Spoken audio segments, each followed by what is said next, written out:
There's a quiet trap many of us fall into without even realizing it. We go to work, pay our bills, try to be responsible, and yet somehow, money keeps slipping through our fingers. It feels like no matter how hard we hustle, real financial freedom is always just out of reach. The truth is, staying poor often has less to do with how much you make and more to do with the way you think, act, and manage the resources you already have. It's not always bad luck or a broken system. Sometimes it's us.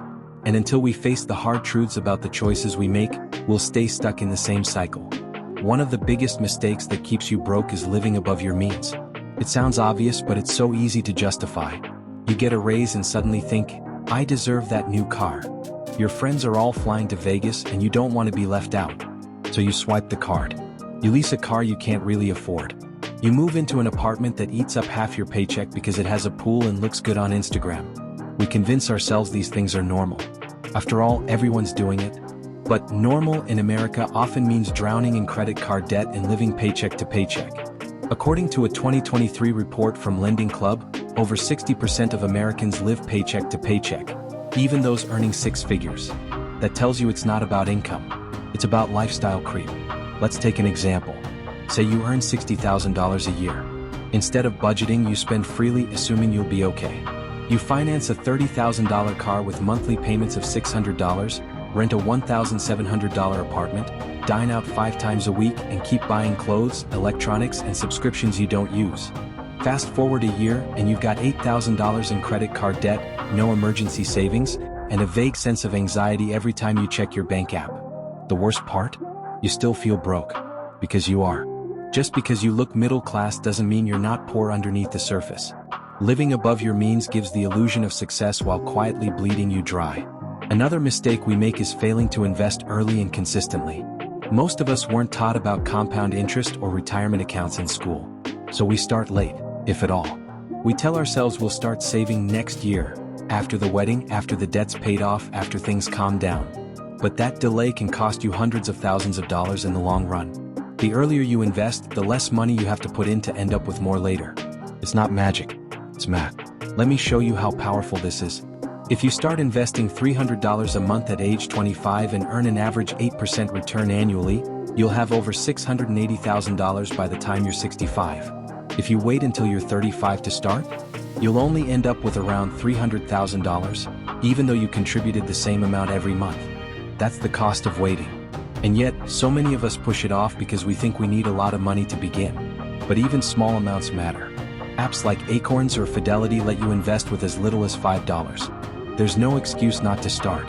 When you fail to invest, you're not just losing money, you're losing time. And time is the one thing you can never get back. Another major mistake that keeps people poor is not learning new skills.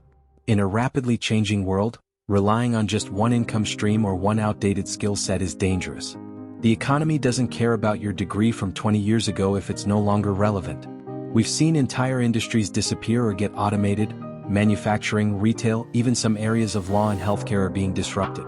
The people who thrive are the ones who adapt. Take for example someone working at a retail store earning $16 an hour.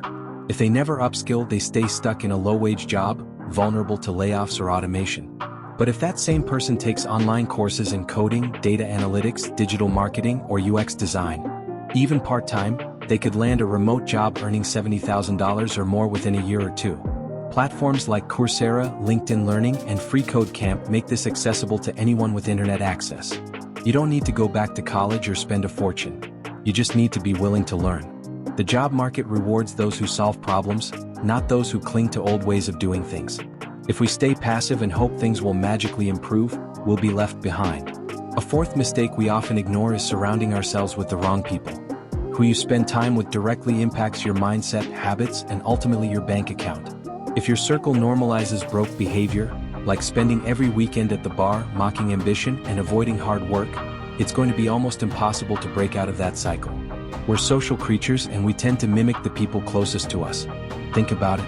If all your friends are always broke, borrowing money, complaining about how the system is rigged, but doing nothing to change their situation, what message are you internalizing?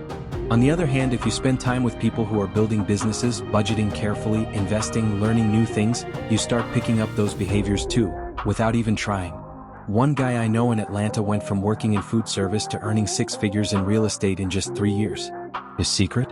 He stopped hanging out with friends who mocked him for reading business books, and instead started going to local entrepreneur meetups and real estate workshops. His mindset shifted and so did his income. Sometimes it's not about working harder, it's about changing the room you're in. Finally, one of the most crippling mistakes that keeps you poor is being afraid to take calculated risks. Many of us were raised to play it safe. Get a stable job, don't rock the boat, avoid anything that feels uncertain. But comfort zones are often poverty zones in disguise. Real growth, financial and otherwise, requires risk. That doesn't mean being reckless. It means being willing to bet on yourself when the odds are reasonable and the upside is life-changing. Think of someone like Sarah in Houston. She had a decent job in customer service but always dreamed of starting her own bakery. She spent years doubting herself, thinking it was too risky. One day, she started baking on weekends and selling at local farmers markets. The feedback was great. She built a following on Instagram, got custom orders, and within a year, she was making more from baking part-time than from her full-time job. Eventually, she quit and went all in. Now she owns 2 storefronts and employs 5 people. It wasn't luck. It was courage. She took a calculated risk and it paid off. Too many of us stay stuck because we fear failure more than we desire success. We pass on business opportunities, turn down freelance gigs, avoid changing jobs, even when we're miserable, because what if it doesn't work out? But what if it does? Playing it safe sounds wise until you realize you're slowly dying in a cubicle with no savings, no freedom, and no joy. Life's too short for that. So here's the truth. Staying poor is often a result of our habits, our mindsets, and our decisions. It's not just about external circumstances, it's about internal choices. When we live above our means, we sacrifice our future for short-term appearances. When we fail to invest, we trade long-term wealth for present comfort. When we stop learning, we become obsolete. When we surround ourselves with small-minded people, we shrink to fit in. And when we let fear control us, we stay stuck. But the good news? Every one of these mistakes is fixable. You can start today. Cancel a subscription you don't need. Open a Roth IRA and put $50 in it. Watch a YouTube video on a new skill. Call up someone who inspires you and ask to grab coffee. Say yes to something that scares you a little. These small actions compound over time, just like debt, just like interest, just like success.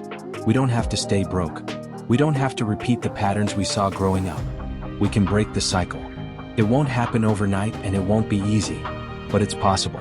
And it starts with awareness, seeing the mistakes we've made, owning them, and choosing a different path. You deserve more than just scraping by. You deserve freedom, options, and peace of mind. But no one's going to hand it to you. You have to go get it.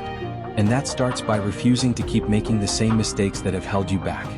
The world doesn't need more people pretending they're okay while drowning in quiet desperation. It needs people who are willing to look in the mirror, make bold changes, and build a better life, not just for themselves but for their families and communities. We can be those people. We can rise. But first, we have to stop doing the things that keep us poor.